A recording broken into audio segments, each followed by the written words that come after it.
We heat them, slam them, vibrate them, and drop them.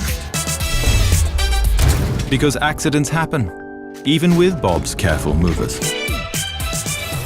We inspect this and examine these, because kids will be kids. We measure them and check that they're really quiet. Because some babies never sleep. We test them because you test them.